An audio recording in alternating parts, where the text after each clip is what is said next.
I want to play this because I've never been more respecting of Congress than I do now concerning the Democratic Party.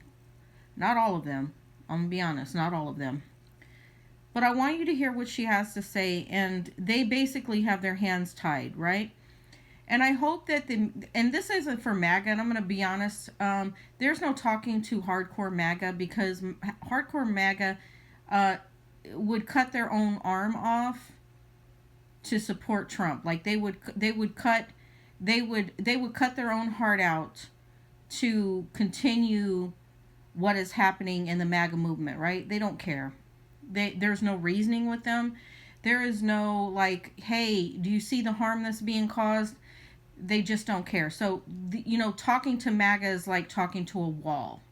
It's like in 2014 talking to the red pillars, right? You can't talk to them. You can't reason with them. You can't make them see what is taking place. You can't. What this mainly is for is people on the fence that don't really know until they get harmed, and then they can see who actually is fighting for them, right? Let's play this. The modern Republican Party is like you're skulking right around the edge of things, but too often your bigotry, the Republican Party's own bigotry, is imprisoning them and keeping them from ever actually doing something that helps, not harms the American people. And this is another one of those instances, right? When it's a person of color, if it's 2 or 3, it's a pattern, and the entire community must be indicted. But if it's 100 Republicans, it's just not bad.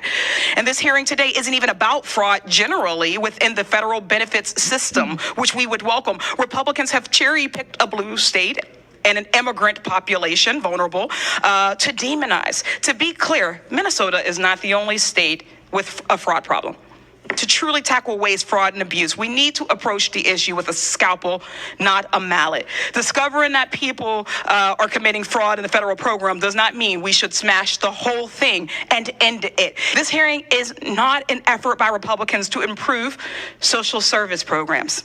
It's an excuse to end them and to punish Democratic-led states. This has always been the plan. It's why Republicans' so-called big, beautiful bill is estimated to cut more than $1 trillion from Medicaid and CHIP benefits and cut SNAP for 40 million people. No matter what party we're elected to, we represent the people of our district, Democrat or Republican. We represent as the federal government all people of all states, irrespective of how they voted. That's a charge that I took, and I would like and hope that you all would do the same.